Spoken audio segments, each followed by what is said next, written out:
Welcome to Grandma's Room Podcast, episode 50. Today we're getting stinky and wet. Ben, you'll be talking about the Grinning Man. Yeah. Do you hear me? Hmm? And I'm talking about the Russian illegals program. Did I just hear Snapchat go off? Oh, you're just going nuts. Yeah.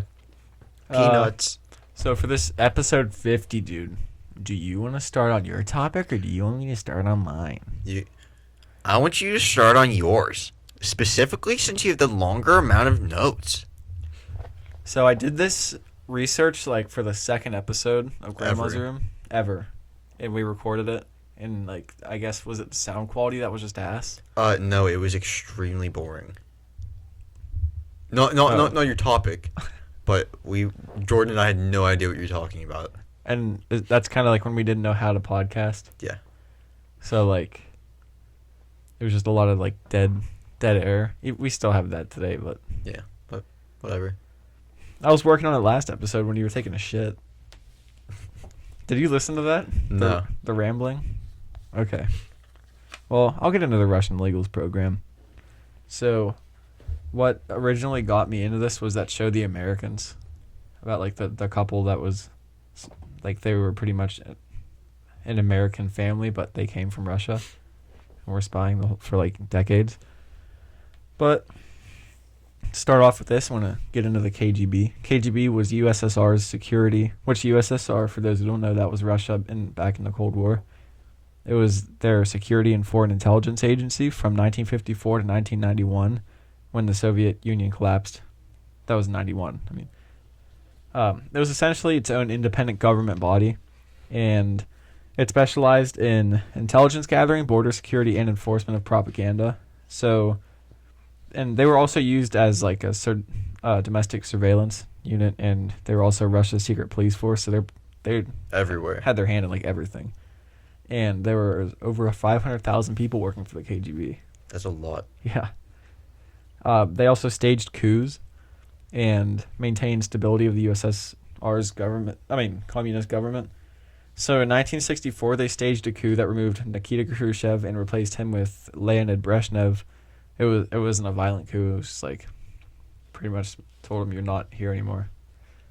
And in 91, another coup was staged to remove Mikhail Gorbachev because of reforms he was making that stripped the Ministry of Foreign Trade's monopoly on most trade operations in the country. And Gorbachev is the one that we talked about, was it last week or 2 weeks ago? That was on the Pizza Hut commercial. Yeah. They put him under house arrest for 2 days, but then the coup failed. But later that year, the Soviet Union collapsed anyway. Allowing him to make Pizza Hut commercials? Yeah, allow me. I wonder if he ever made his own pizza. I don't know. I don't know either. But after the collapse in 91, KGB was replaced with the FSK, which was also known as the Federal Counterintelligence Service. The letters don't line up with the name. I'm guessing because of the difference between English and Cyrillic.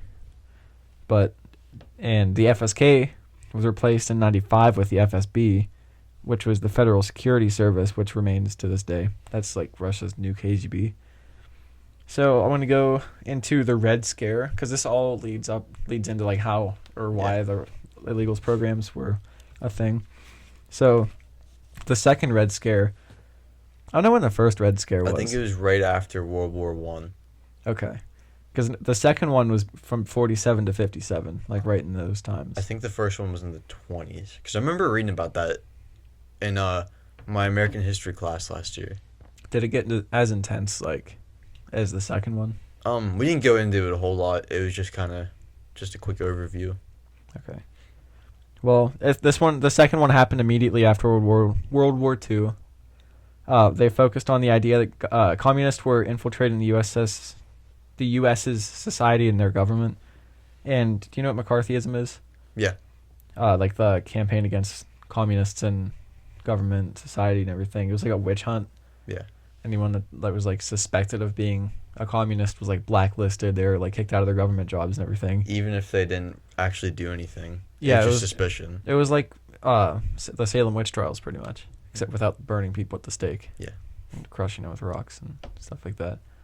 But was there any ever was there ever any legislation passed having to do with like communist working government? What do you mean? Like, was there laws that like you couldn't be communist in government back then? I don't know. Because I don't think they'd be allowed to do that. Yeah, it's not constitutional. No, I just didn't know if like there was any like sketchy stuff that they kind of like slipped in. I don't know. Anyway, tensions between the U.S. and Russia, they continuously just rose throughout the Cold War due to, first off, after World War II, the two countries, they were the only two superpowers, like big superpowers in the world. Mm-hmm. So they were constantly like competing for global dominance, which happens between any superpowers. Like, Yeah. Like you could, like we were allies in World War II. But not on good terms. Yeah, not on great terms, but we still work together. But obviously, when there's two superpowers, both want to be the top, so like they're not going to work together to help one be the, and you know what I'm saying. So, one of the other reasons was the arms race and the space race. They were racing to get nukes because we had nukes. They wanted to not be like Nucleus. Nucleus. I forget. I don't even know what word I was trying to say. They weren't trying to be like disadvantaged because They want like, to be with, or the kind of ahead of the curve. Yeah, because right after World War II, we had the ability to nuke them and become superpower like immediately, but we didn't. Well, by that time they already found out that like we had nukes. Well, Stalin knew that we had nukes before the civilians in our country did because he Well, had that spies. That was before he even told Winston Churchill. Yeah. Because they were together, and I heard that Stalin had to act surprised Mm-hmm. that they developed the nuke. Because of his spies. Yeah. Which, wasn't there? There was some theory that who's the dude that recited that Hindu verse right after? I forget his name now. He was like one of the top scientists on the Manhattan Project. He said like I am become God, something the destroyer of worlds. I am become death, the destroyer of worlds. I know what you're talking about. Oppenheimer, that's who it was. Wasn't there like some suspicion that he was a spy for Russia? I have no idea. I just heard that. I'll have to look into that. But yeah, they were both trying to get to space and get nukes right afterwards, and they also had opposing ideologies. The United States embraced capitalism, which rewarded people for working. Like the more it's dead.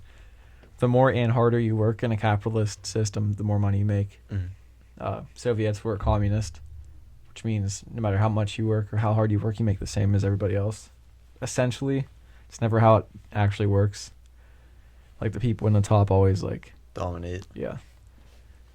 So, after World War II, the Iron Curtain in Europe also separated the communist countries from the capitalist countries. And communism was starting to take over the smaller countries outside of Russia, and this created the domino theory. You know what that is? Yeah. Like how, it's like the theory that if one country becomes communist, all the other ones around it will be. Yeah. So or vice versa with capitalism. Yeah, which means that's why there's all the secrecy around KGB and CIA because they were doing these,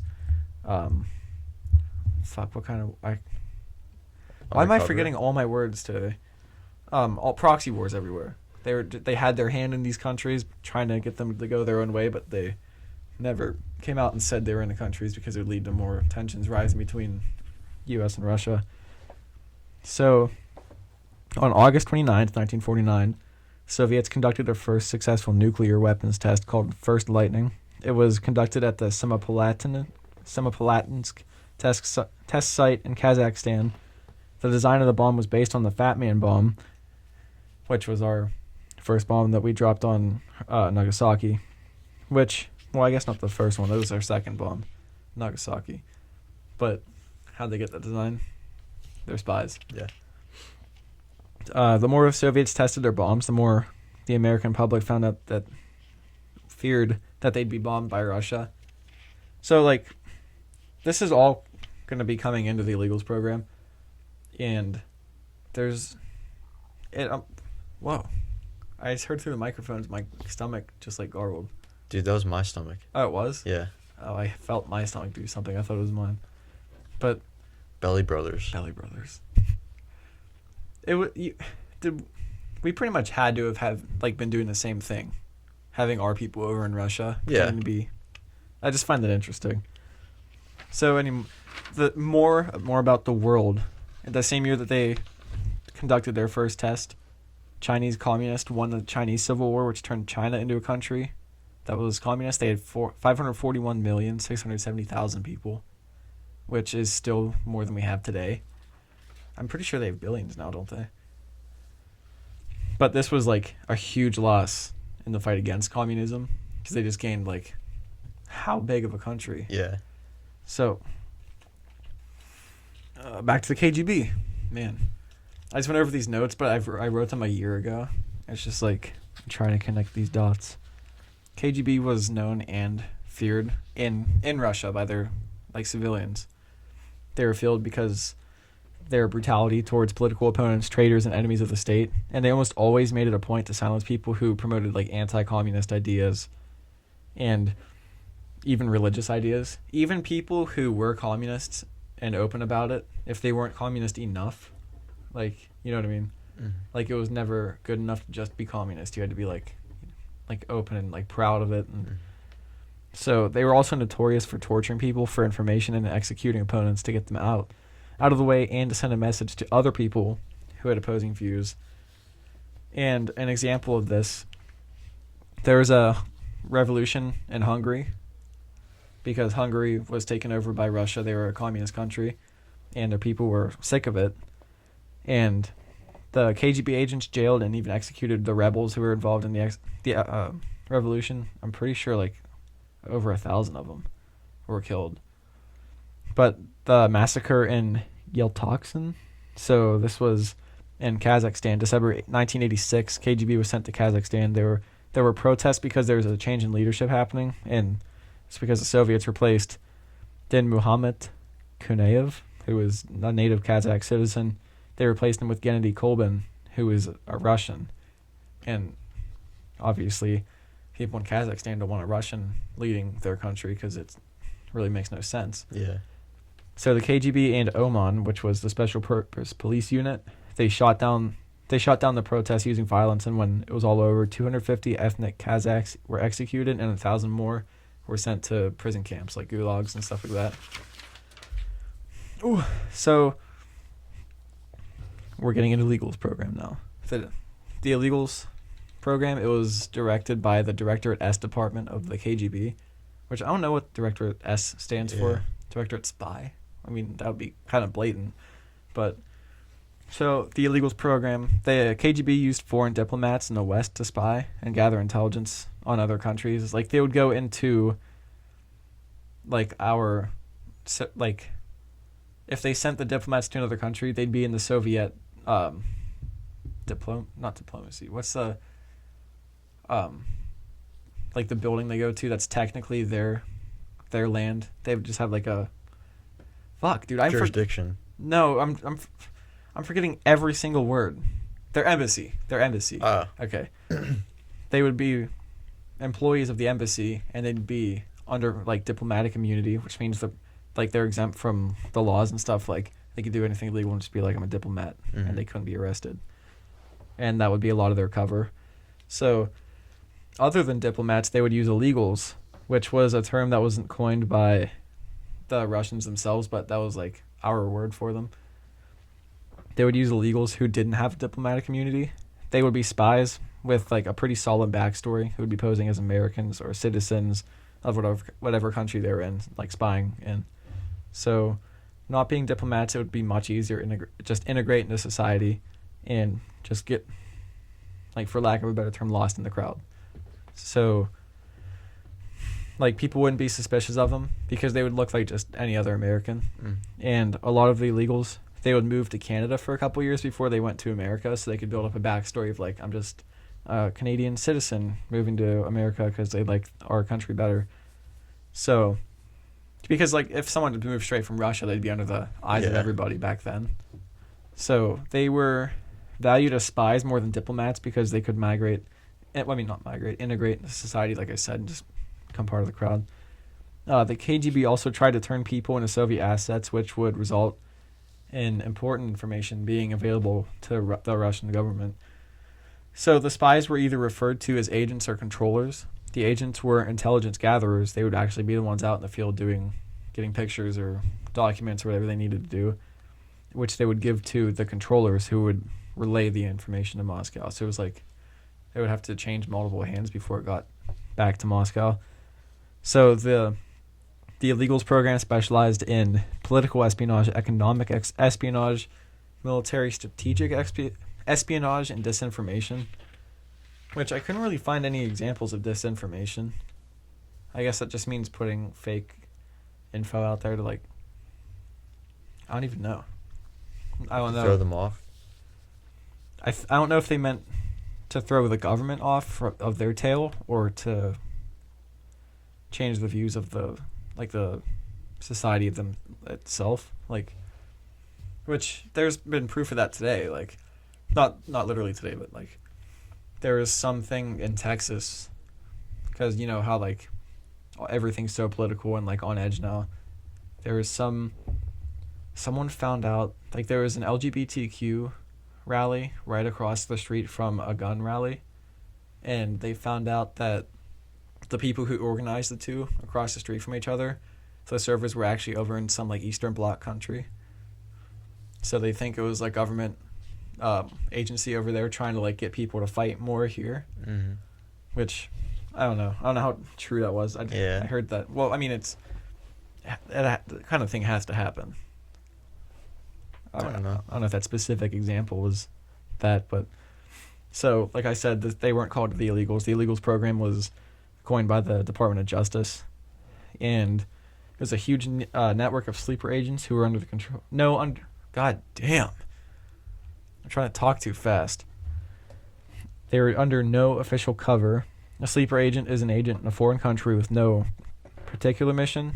Like, they just go and just wait for orders. Like, they can have big, I don't know if you'd call them missions, but missions makes it sound corny. Yeah.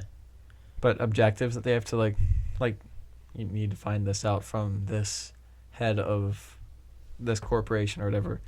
Just find your way in, get some info for us. Like, so, like I stated earlier, they were. God damn it! I'm out of it, dude. These agents, they would make connections with like leaders in academics, leaders of industry, government workers, and people who could influence policy, and even try to turn them into Soviet assets. And this isn't just Russia that does this. They've found recently, like, what was it? There was some college professor or some student in some college that they found out was, like, some high up in the CCP, the Chinese Communist Party. Okay. They found out that lady came over from China. She was in their military and was, like, in our college. I can't remember if she was a professor or a student, but she was actually in their military. Like, active, which is kind of scary. Yeah. 'Cause, like, how many more people are in colleges and everything like that? No, I'm asking you how many. Oh, I don't know. Oh, okay. You don't know. No. Okay.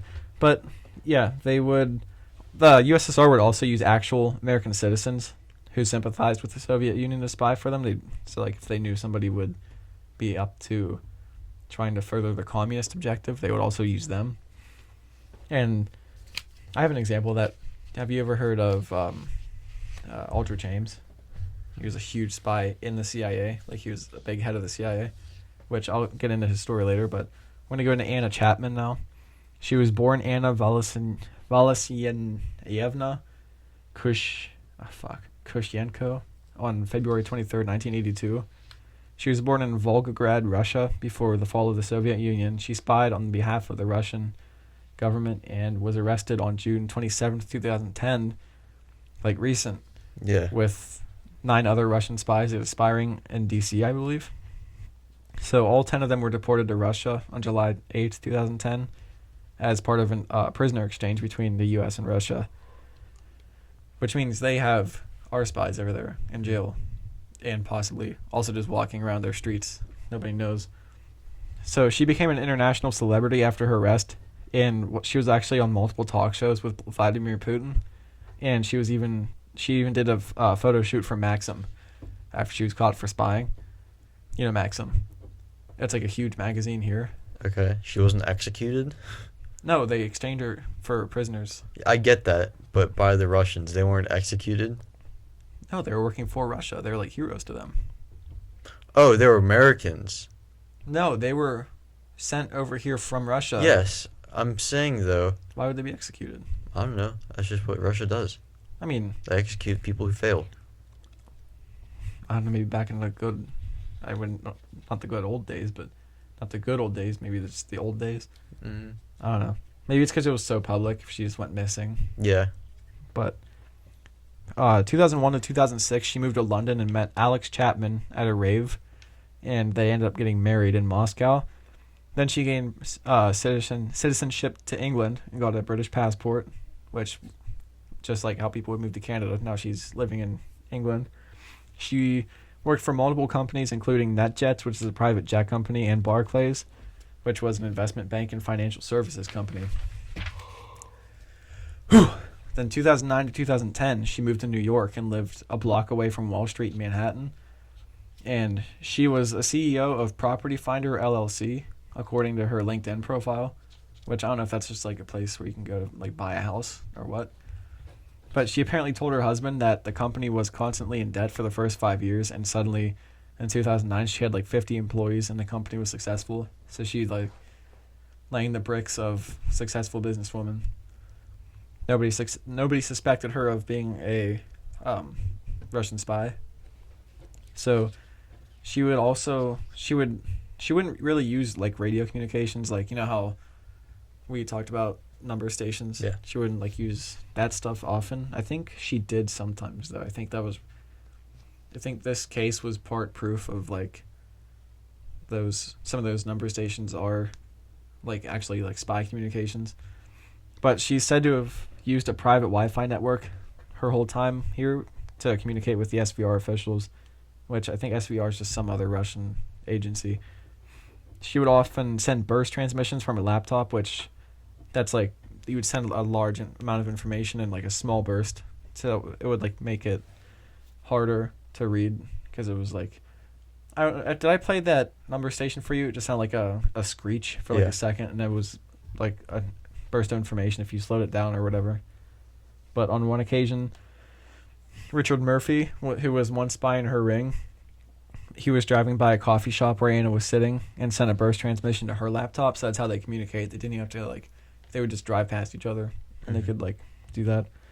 And she was also like she would use this laptop and like on an encrypted Wi-Fi network. Nobody could like know what she was doing. And then one time an FBI agent faked being an SVR official and said that they needed to meet. He convinced her that he was Ilya Febrchenkov, which was actually a code name she was given from SVR. So I guess they caught somebody and they gave up information. And she told him that she was having problems with her laptop, that she used like Sun Communications, that she wanted to get it fixed. So she also told him that she wanted to get a new passport for another identity, and they exchanged the passphrase used to identify agents, which the FBI had gotten their hands on earlier. Like I said, they must have caught somebody. I hit the mic. That was loud. She asked him, haven't we met in California? And he responded, no, I think it was the Hamptons. And that was her, like, passphrase. Like, if he said that correctly, she knew he was legit. So she thought he was really with that agency. She gave him the laptop. 2 days later, she was arrested for spying for the Russian Federation. And I couldn't find much on, like, what she actually did, like, throughout her whole time spying, which is obviously, it's probably, like... Yeah, top secret. Yeah. But, they did. Like I said, this case kind of did prove that number stations were used for spying. I don't know if anybody listening to this one has heard the earlier one, but number stations are shortwave radio stations that broadcast anything from music, unintelligible speaking, like strings of numbers, music, anything that could like help them decode some anything. Message. Like, it's just a way of sending messages that's almost like uncrackable. So yeah, I'll go into Oleg Lialin now. That was her story. She was arrested, sent back, and then she was like doing photo shoots and stuff. She has an Instagram page. She's like famous now.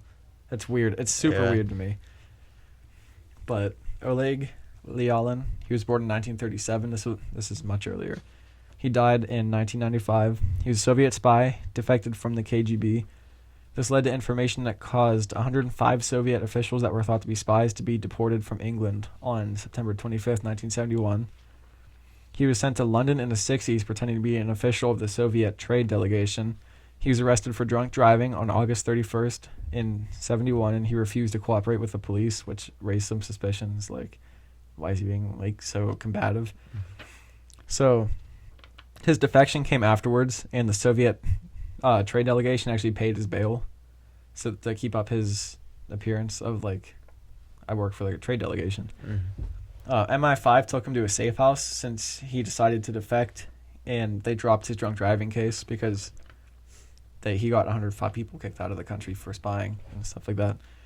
So he took political asylum in August 1972 as he offered to give up information on KGB activities if he could start a new life with his secretary, Irina Teplyakova. Fuck me. Teply. Teplyakova. And, yeah, he was having an affair with her. So he explained that he was supposed to pretend to be a textile buyer while he was spying across the Midlands of England. Which, Midlands, I'm guessing it's just, like, somewhere not on the coast. Yeah. I don't know. There's a lot of Russia not on the coast. Yeah. No, England. He was in England okay. spying for Russia. Okay, never mind. And there's a plan to get messengers into Whitehall's tunnel systems to distribute poison gas capsules, which Whitehall is a road in Westminster, London. It's one of the main roads, like, running right towards Parliament Square. I don't know if they're actually planning an attack or what. But, yeah, that's his story. There's thought to be Russian sleeper agents still in other countries to this day, including the U.S. You probably remember this. In 2018, Vladimir Putin, who is the president now of Russia. And for the last 20 years. Yeah, he used to be, like, high up in the KGB, too. Yeah. He was on a Russian news station and acknowledged the Russian spies are still everywhere. He said, "All my work in USSR's foreign intelligence agencies wasn't simply connected with the Foreign Intelligence Service, but with illegal intelligence. And I know what kind of people they are. They are special people with special qualities, special beliefs. They are people of a specific character. Not everyone can give up their current life, abandon their loved ones, leave their families and their country for many, many years, and devote their lives to the motherland. Only the chosen ones can do this. I say this without any exaggeration. With such an attitude to work, with such an attitude to the country and to its people, live the employees of illegal intelligence. They are unique people. I wish them happiness, prosperity, and I'm sure they will hear my words." So he was blatant about talking to spies still in other countries. He's like, pretty much like, yeah, we have spies in your countries. And I know they're going to hear this. So, like I said, he was an intelligence officer for the KGB for 16 years. He was a lieutenant colonel, and he resigned in 91, obviously, when USSR fell. And he's still president to this day. So now Aldrich Ames, he's our last spy. I couldn't find stories of actual like sleeper cells like the illegals, except for Anna Chapman, because I'm guessing that the only reason we know hers is because she's famous. And she got caught.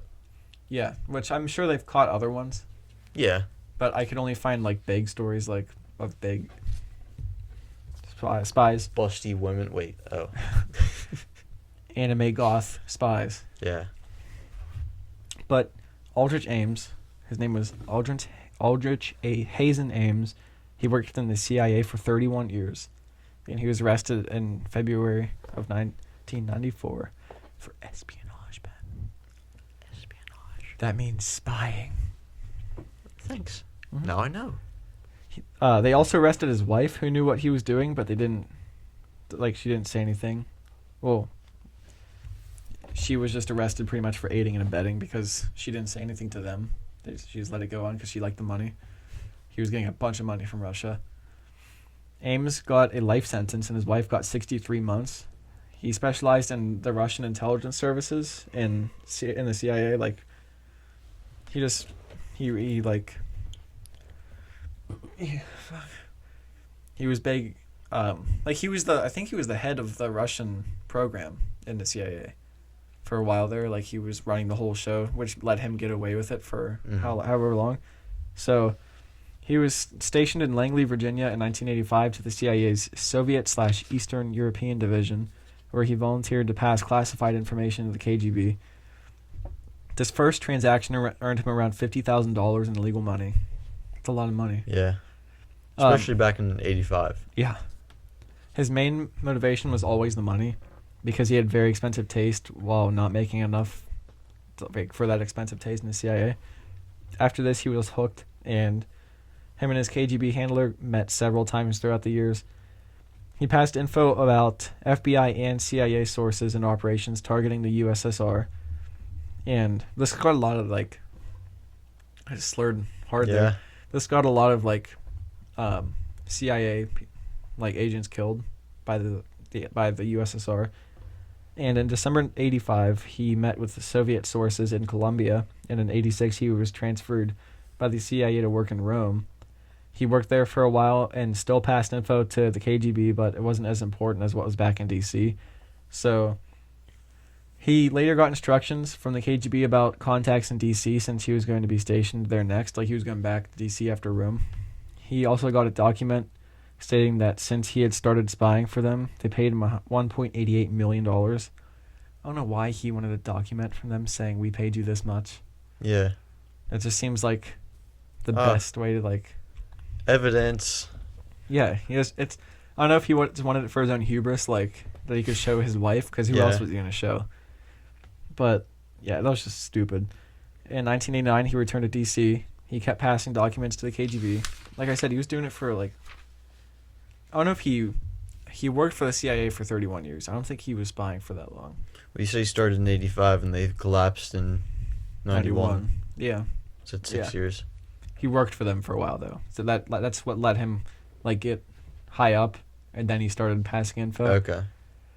They used dead drops, where he would leave the document somewhere, and then they picked it up, and they would leave more instructions and money somewhere else for Ames.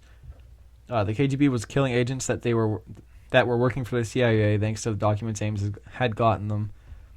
And these were all connected to documents that Ames had access to, and it started to make the FBI and the CIA suspicious. They're like, how are they, like, finding so many of our sources? Like, there's no way just spycraft can do that. Like, they have to have someone giving them information. So they also, at the same time, they were thinking, like, how's he getting so much money? Like, why is he buying these expensive suits, and, like, his house is super nice? Like, we know how much money he makes. Yeah. So when they were sure nobody was at his house, they searched his house, and they found the document about the $1.88 million. Like I said, stupid. They continued getting more evidence to ensure that he could be put in jail, because they didn't want to, like, have one piece of evidence and have it not be enough. Yeah. And then he'd get spooked and, like, run away. So special agents observed him and his handler on a trip in Bogota, Colombia. They hatched a plan to arrest him. February 21st, 1994, they finally got him. He eventually confessed about giving up documents that led to the KGB killing CIA and FBI sources. He gave up his money, and $547,000 was given to the Justice Department's Victims Assistance Fund. And his wife, Rosario, I think, has since come out of jail. Like, I think she's free now. So is he still alive? I don't know, actually. If he is, he's still in jail. Like, let me look that up real quick, because... Like I said, I did this research a year ago. Yeah. But I feel like I should have. I don't know why I didn't look that up. Well, while you did that, I'm going to get started on the Grinning Man. Wait 1 second. I'm like just about there. Oh, fine. Is he still alive? Oh, is he? Is he? He is serving a life sentence without possibility of a parole in the Federal Correctional Facility. Federal Correctional What? Indiana. Repeat that clearly. He's ever like sentenced without parole. He's still in jail. Okay. Yeah. Yeah, you're all good to go. Okay. Sorry, I was like slurring a lot in this one. I don't know what it is. Maybe it's my injured tongue. Yeah, maybe. So today I did the Grinning Man. And the Grinning Man is said to come to people's homes and watch them while they sleep. Kind of like a shadow figure. I don't know. Did we do an episode on that? Shadow figures? On shadow people? Yeah. I don't know. If we haven't, we should. Yeah, it sounds very familiar. I mean, we've been in this world for like a year now, searching stuff, so I'm sure we've come across it a bunch. I'll scroll through our episodes whenever. It would have been a very early episode if we would have done it at all. But anyway, so people who see him say he has very small eyes set very far apart, a small or like almost no nose, so like just kind of slits. He's like 7'1". Kind of sounds like an alien. That we'll get into that. Oh. He's very built. He's hairless and wears a shiny one-piece suit as well as an unhuman grin. And naturally, people get a very uneasy feeling when he shows up in their bedrooms. And the first Grinning Man sighting came from New Jersey in 1966 when Martin Munov and James Yenkaitis, I think it's it. They were walking home around 9:45, and as they're coming back from seeing a movie, they walked under the turnpike, which obviously, like, that's not a good place for two kids, like, to be walking alone at night. Yeah. And so there is a story that they just heard that same night that a woman had recently been stalked by a super strong man in a green suit, and the boys tried to forget about the story as they walked along, like, you know, like we do that sometimes, like we creep ourselves out and then... We have done an episode 4, by the way. Sorry. Okay. So towards the end of the underpass, one of the boys saw someone in the bushes watching from the other side of the chain link fence. So like they were walking, and you know how like the side of, if you go underneath like an underpass on the highway, that it has like that.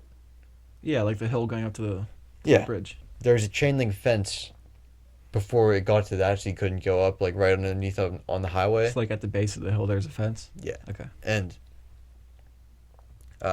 so on the other side of that, there's some bushes, and they saw this guy standing there, and turned the page.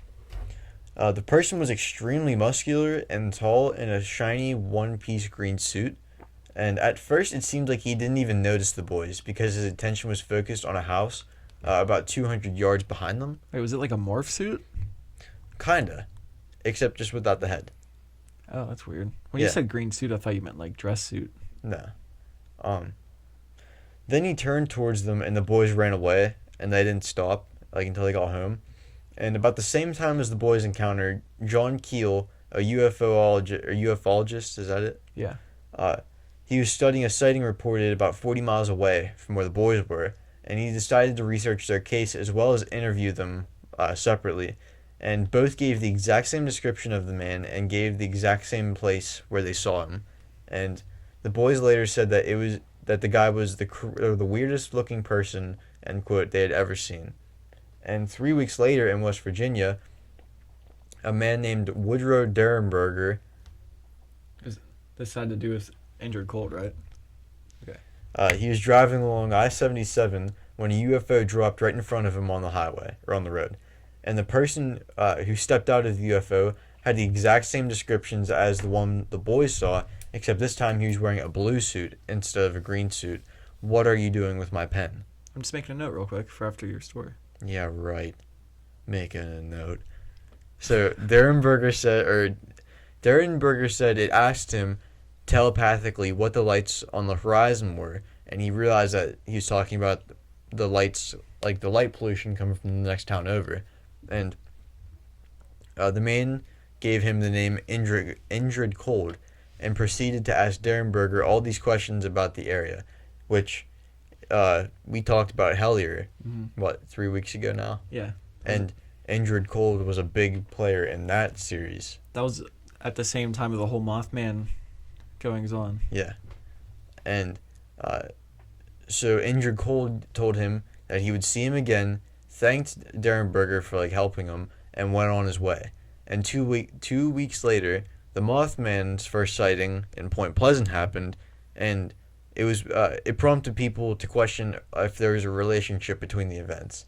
And there was even a Grinning Man sighting just outside of Point Pleasant, and when the Mothman was just like starting to grow. I wrote down in fame, but it was like at the peak of like all these reportings. Would you call it hysteria? Yeah, Like, yeah. It was at the peak of Mothman hysteria.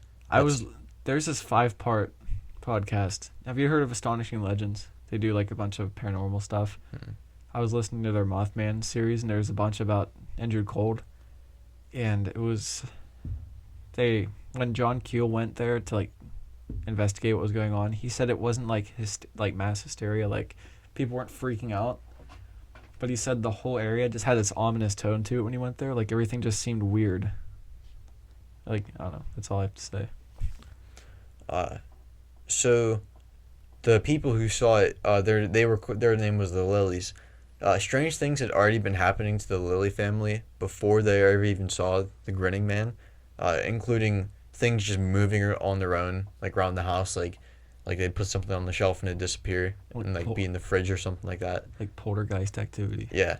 Doors would open and close by themselves, and they even saw lights in the sky sometimes, like multiple times. And on December 14th, 1966, the youngest daughter, Linda, burst into her parents' bedroom saying that she woke up to this clicking sound. And when she opened her eyes, she saw a person standing at the edge of her bed. That'd be so fucking creepy. What was the clicking noise? I don't know. But when he noticed that she was up, he walked to the other side of her bed, but disappeared after she hid under the covers and screamed. And she refused to sleep in her own room, even not like long after all the strangeness in the home stopped. There's a dude in her room. Yeah, yeah. I'm not criticizing her. No, I know. I'm saying like Yeah. I would too as an adult. Yeah, I'd that's sleep in my fucked. parents' bedroom. And then I got this from Bedtime Stories, and I don't know if you've ever listened to them, but they're like all English. And when he said Provincetown, I thought it was someplace in England, or maybe it was just Provence, and I didn't realize Provincetown was like an actual place. Oh, it I is? thought he was fucking around. And anyway, in Provincetown, Massachusetts, the Grinning Man had been seen all over from the end of 1966 all the way into 1967. And in the early 70s, so this didn't just happen in America. This happened in different places around the world. And the one example they had was I didn't catch her name. I think her name was Mary. Yeah, Mary. Mary Magdalene? I don't know. That's the one who gave birth to Jesus. Yeah. I think. So in the early 1970s, a woman in Scotland whose name is Mary, she also saw the Grinning Man, and it happened one night when she woke up to another clicking sound, but was unable to move, and this was like before sleep paralysis was like known, and so like she didn't know what the hell was going on, and every night it said that she closed her blind or her curtain in her room. And she said she woke up and she looked over and it was open. And then as she was looking out the window, she noticed that someone was standing outside her window watching her sleep. Which is another reason that I always close the curtains when I'm here, dude. That is a reason why I sleep with a gun in my room. Yeah. And it was watching her and her husband, Tom, while they slept. And then she said she felt her body lift off the bed towards the face but then blacked out. I don't know how true that is. That sounds like alien abduction. Yeah, but they also said stories. that the guy was an alien in the one story. Wait, Andrew Cold. Yeah. Well, did they really even know what he was? Like, I don't know. Well, he wasn't. That's what they think he was. They think he was an alien. but there's also like things that they think he's like interdimensional. Have you heard that? I don't know. Remember how it started to get kind of like out there on Hellier? Yeah. But so just pretty much to finish, the range of circumstances regarding the sightings, they're very large, ranging from UFO sightings as well as Men in Black and the Mothman. So like people report that aliens sometimes look like this. They say Men in Black. A lot of the descriptions kind of mesh a little bit, and the Mothman just because of Injured Cold, I think. But I don't know what to think it is. It seems like the more I listen to stuff about like the paranormal as a whole, I kind of think it might all be the same thing. Yeah. Because there's so many overlaps between different like Just watching that show Hellier, I know what you're talking about. It kind of like made with, me think differently. like with ghost stories and alien stories. Some people say they'll see aliens and then stuff will start happening around their house, which has like direct overlap with like poltergeist stuff. Mm. Like they'll see a UFO and then things will start moving in their house, or they'll hear like marbles falling, and that's super common in like the poltergeist stuff. Okay. But I made a note about Injured Cold when you were talking, which I was listening to that Astonishing Legends podcast, and it kind of made me think, what if he was the same thing as people thought the Mothman was? Like, what if he was the same thing? Because there was another sighting of Injured Cold. Lady saw the same guy with the same suit on, and I think she asked him like what he was, and he was like, "You are what you see me as," which made it kind of seem like he could be anything, like he could appear as anything. Wanted him to be. Like, what your brain sees me as, that's what I am. So like, what if other people were seeing him, but he just looked like some weird creature? Well, when did it happen? He's dead now, or he's dead. Well, they saw that Injured Cold guy, what, like a couple months or maybe weeks before the whole Mothman thing popped off? Well, the one I told, that was 2 weeks before Mothman. Which one? The one about the overpass? No, the one where like he said he was injured cold. That one happened 2 weeks before. Yeah, I know the one where the lady saw him again. That was like within the same time frame as this, when he said, "I am what you see me as." Okay. Whatever. I can't remember exactly what he said, but yeah, it was weird. I've also heard a story by David Weatherly. He's like another big investigator in this area. He said he was with a friend, and he said him and his friend were just driving along the road. They were going to some trail or something to like, I don't know if it was ride bikes or just like investigate something, but he said they saw this guy in the middle of the road when they were driving. I think this was in like the 70s or 80s. And this guy turned to them and he had this like inhuman smile on his face, and like his friend started freaking out, like would not stop the car. So he got out of the car and started running back towards where they saw the guy, and he was gone. And then later when they were on that trail, they saw him again, or they saw something weird again that had like, they made them think it was the same thing. Whenever I was watching the Bedtime Stories video, getting research, I don't know if you've ever watched one before, but they draw like certain like parts of the story. Mm-hmm. And the first time they showed, like, I knew what they was gonna draw was fucked up, but the first time that like they showed it, it actually made me jump. Really? Yeah. I want to look it up. Bedtime Stories. We can put that on the Instagram too. I don't know. Just a pic, like a screenshot of it. He wouldn't get in trouble for that. Okay. Was it the dude in the dark? Let's Just like see. this. That. No, it's more in depth than that. There's like more detail. Yeah. I want to scroll. That's creepy. That's also creepy. I would use my phone. I don't think we're gonna find it. It's not I'll show it to you afterwards, but it's fucking creepy, dude. Well, it's just like the inhuman like super wide grin would get me. And his eyes are really far apart. They're like out over here, and he doesn't have a nose. Yeah. It sounds like an alien. Yeah. There's also that theory with alien abduction that I've heard, like screen memories. Have we talked about that? How like somebody will remember something, like there's kids that'll wake up and they'll be like, I had a weird dream about like I saw this animal in my room. And then like they'll go through like hypnosis later in life, like trying to pull out what they saw, and they're like, oh fuck, that night there was like an alien standing in my room. Yeah. And that freaks me out. Like what memories do you ever have like in your life that you saw something weird and you're like, oh, that was really weird? But like, what if you went under hypnosis and you're like, that was not an animal? Yeah. Like, I don't know. Well, I think it'd be kind of hard because like if you knew about it, like and you was like, oh, that's just a weird animal, I feel like you'd put it out of your mind. You know what I mean? Yeah, that's what I'm saying. Like, what memories do you have now that you've paid no credence to that could have been something much different? That's what I'm saying. It's harder to think about because Mhm. I probably just cast it aside.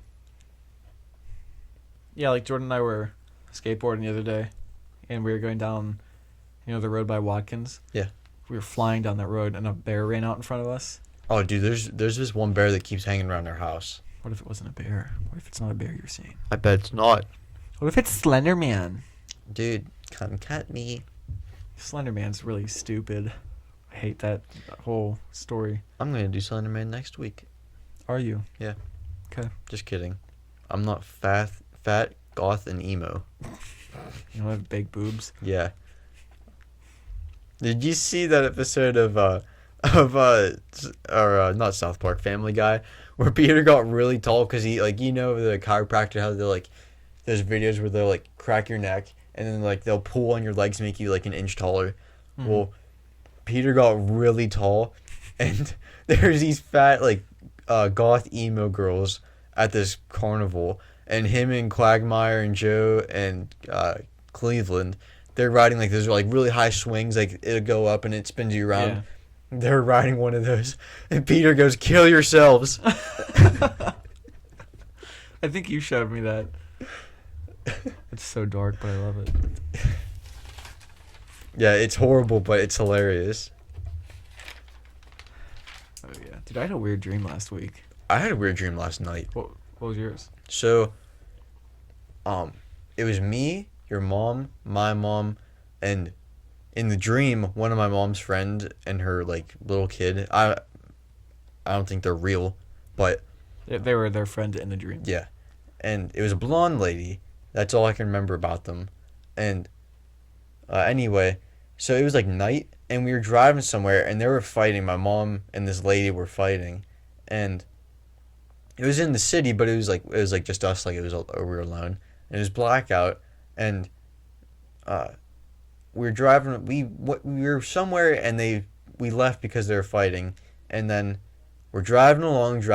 I remember we're about to get up this bridge, and I was driving, and mom or someone jerked the handle, or like the steering wheel, and they're like, so it's in here, and it was this car factory from like the 60s. Like it looked, I can remember the car, like I can picture the car right now, but I don't think it's a real car.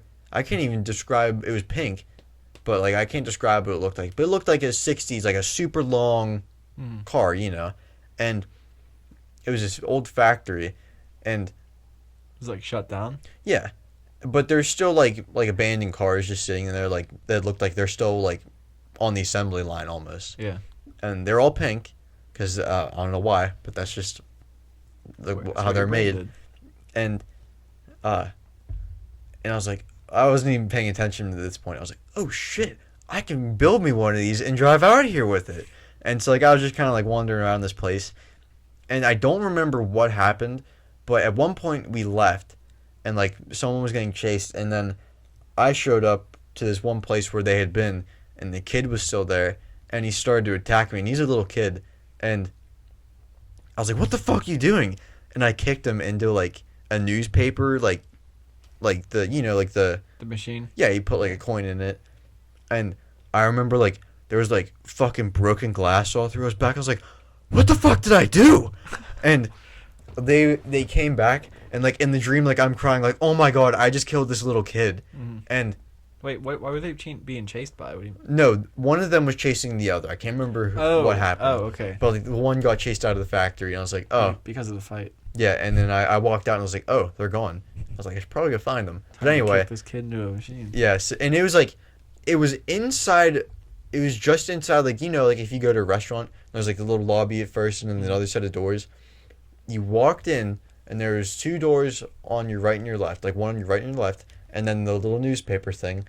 And anyway, so I kicked the kid into the thing. I was like, oh my god, I just killed this fucking kid. And at this point, like, the sun was coming up, and there's cars that like around, and mom and Carolyn and her friend came back, and I can't remember if they were over the fight, but they realized like, oh my god, like he's in trouble, like little kid. Yeah. And I don't know who and did there it. was we were parked like the car got moved. I was driving my car, and my car got moved into a parking lot right across from where it happened, and it looked almost exactly like the one in town next to the Y. Okay. So if you can imagine that, except way bigger.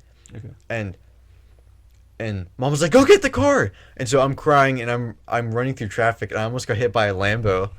Of all details to remember, like there was a black Lambo. It stopped in front of me. But anyway, so I get the car, and I get in, and I start to move, and there's a flat tire on the front passenger side tire. I was like, "Fuck me!"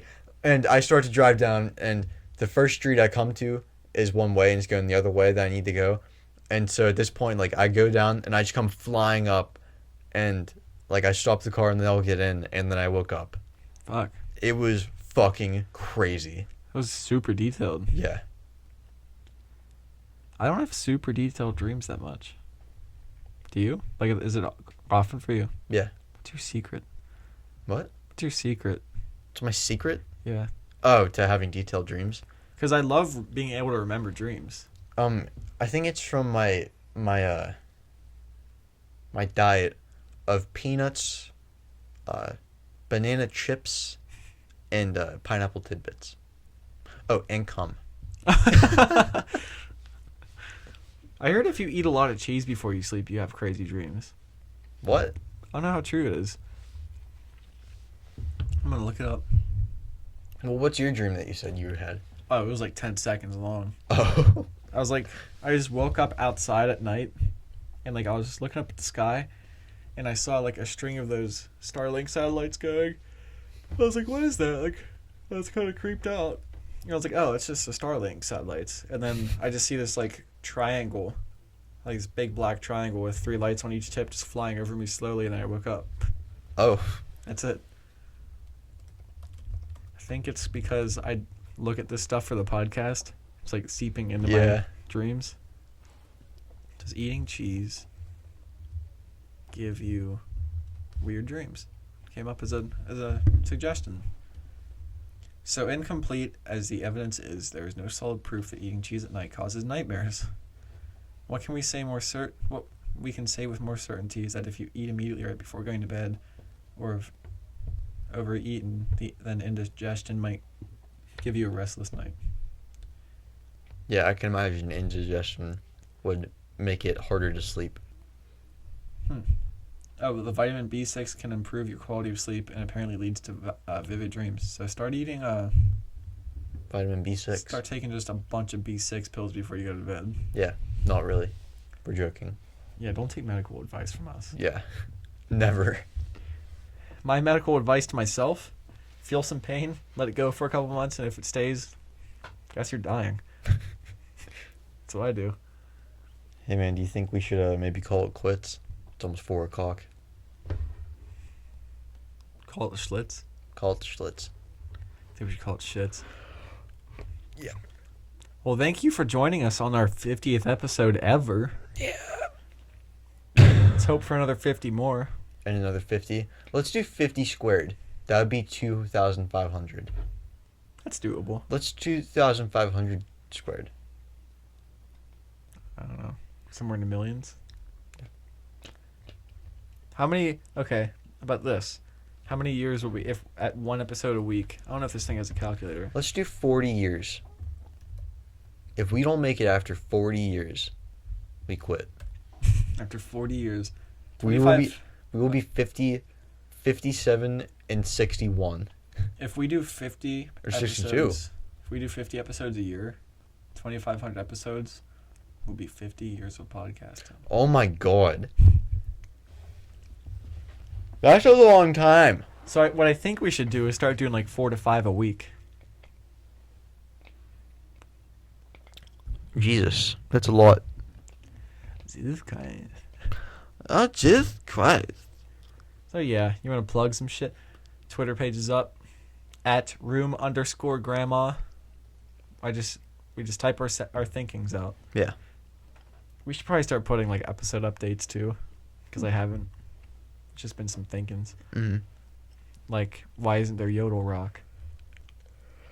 Did you sign into the Twitter account? No, I don't have Twitter. I'm not a celebrity. Oh my god. What I do think we should start doing under our accounts, like go into our Instagram account and stuff and just start causing fights in the comments sections. Cause a fight and leave. B man. We're on Spotify, iTunes, Rumble, YouTube, Google Podcasts, Stitcher, pretty much anywhere. Spotify? Yeah. We're on pretty much anywhere you can find podcasts, video. We have playlists on Spotify. Grandma's Opium Done. Grandma's Rock Guitar Case. Jukebox. Grandma's Trap House. Grandma's Clam Jams. Grandma's Crimbus Tree. I think that's it. Grandma's Saloon. Summer? That's the Clam Jams. Okay. I feel like we're missing one. Saloon? No. Maybe we did get them all. Never mind. I think we have like 5 or 6. But it's just a bunch of music. We add to it regularly. Nice.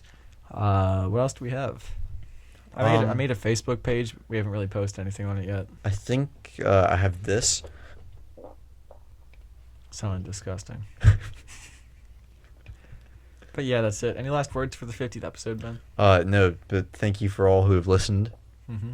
50 episodes. It's Feels pretty cool. nice. Yeah. Yeah. It's actually like a milestone of some sort. Mm-hmm. Next is 100. What's after 100? 500? No, 1,000.